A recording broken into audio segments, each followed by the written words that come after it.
చూడండి ఇవి నల్ల శనగలు నేను ఒక్క రోజు మొత్తం నానబెట్టేసి మార్నింగ్ నీళ్ళు అనేది వడకట్టేసి అలాగే పెట్టేశాను. అలాగే పెట్టే వరకు ఈవినింగ్ వరకు చక్కగా ఇలా చూడండి మొలకలు వచ్చేసేవి.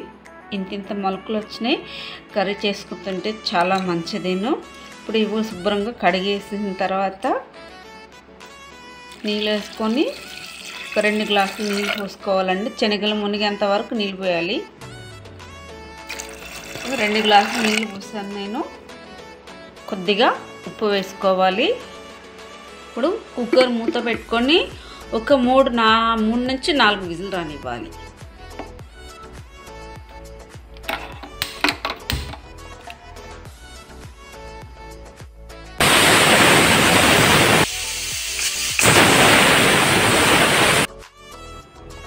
కొబ్బరి కొద్దిగా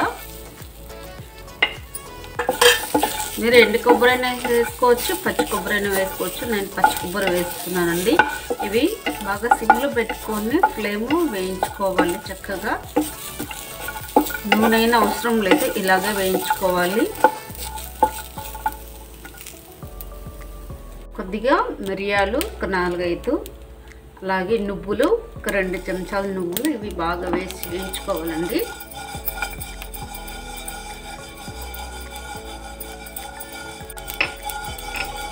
వేగా చూడండి చిట్పట్లాడుతున్నాయి కదా, మంచి సౌండ్ వస్తుందో చూడండి. ఇప్పుడు ఫ్లేమ్ తక్కువ చేసుకొని ఇవి పక్కన తీసుకొని పెట్టుకోవాలి.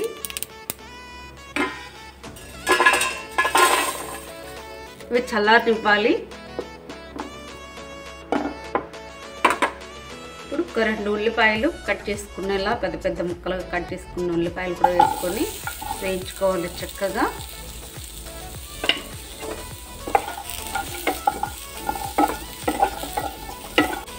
ఒక స్పూను ఆయిల్ వేసుకోవాలండి, మాడిపోకుండా ఉంటాయి ఉల్లిపాయలు అనేది.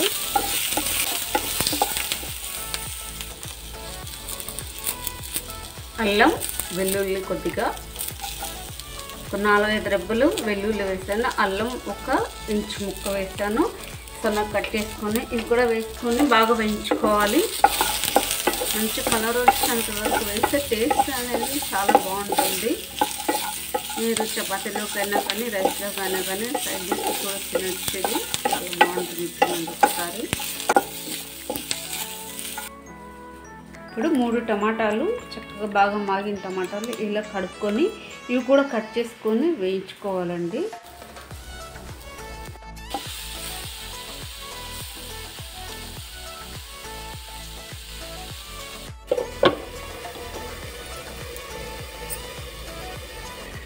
మూత పెట్టి ఒక 2-3 నిమిషాల్లో ఇలాగే మగ్గనివ్వాలండి. ఫ్లేమ్ అనేది తక్కువలో పెట్టుకొని. చూసారా చక్కగా మగ్గిపోయినవి. చూడండి నువ్వులు కొబ్బరి చల్లారవి ఇవి మిక్సీలో వేసుకోవాలి. అలాగే ఈ టమాటా ఉల్లిపాయ కూడా చల్లగా కానివ్వాలి. చల్లగా అయిన తర్వాత మిక్సీలో వేసుకొని పేస్ట్ చేసుకోవాలి.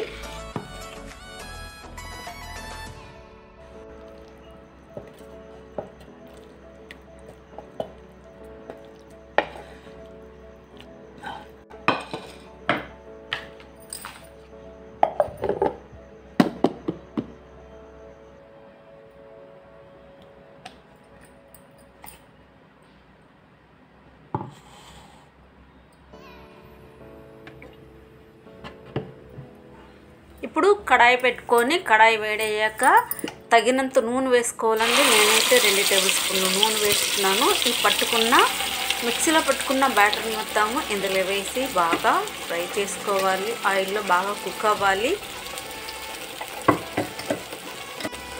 మాడిపోకుండా చూసుకోవాలి.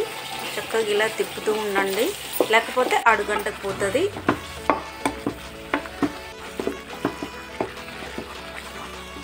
నూనె పైకి తేలేంత వరకు వేయించుకోవాలి.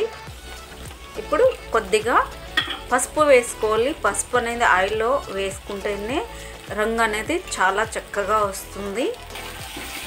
పసుపు వేసుకున్న తర్వాత ఇలాగే ఫ్రై చేయండి. బాగా దగ్గర పడితే మాడిపోకుండా ఉండాలంటే కొద్దిగా వాటర్ వేయాలి.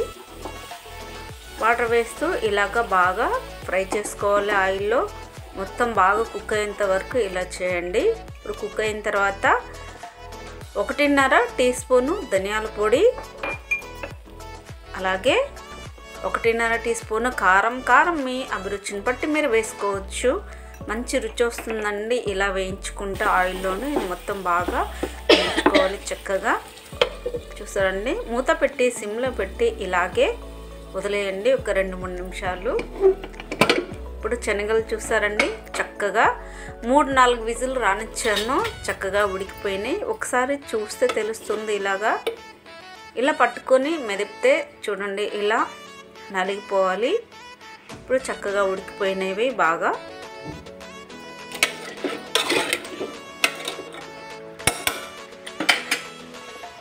మరొకసారి మసాలా చూసారండి, ఆయిల్ అనేది ఇలా పైకి తేలింది. ఇలా ఉంటే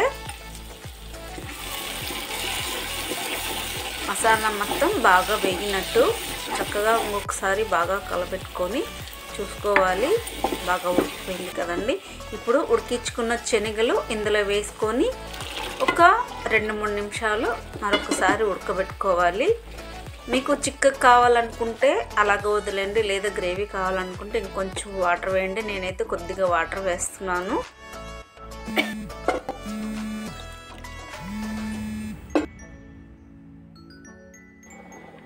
ఒక 5 నిమిషాలు ఉడకనివ్వాలి. కొద్దిగా చోలే మసాలా వేసాను. చోలే మసాలా లేకపోతే గరం మసాలా వేసుకోవచ్చు. అలాగే సాల్ట్ నేను ముందుగానే శనగలలో వేసి ఉడికించాం కదండి, ఇప్పుడు చూసుకొని వేసుకోవాలి సాల్ట్. నేనైతే 1 టీ స్పూన్ వేసాను.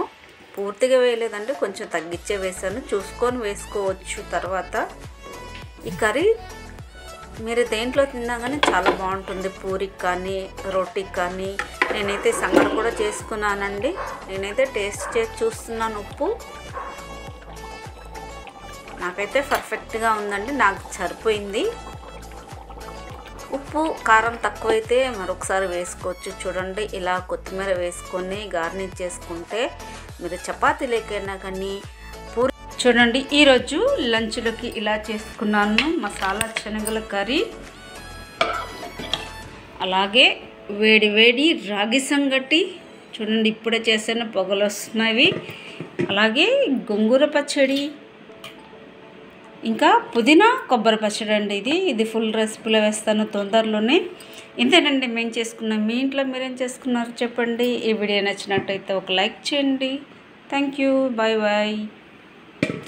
ఈ రెసిపీ మీకు నచ్చినట్లయితే సబ్స్క్రైబ్ చేయండి నా ఛానల్కి. Thank you.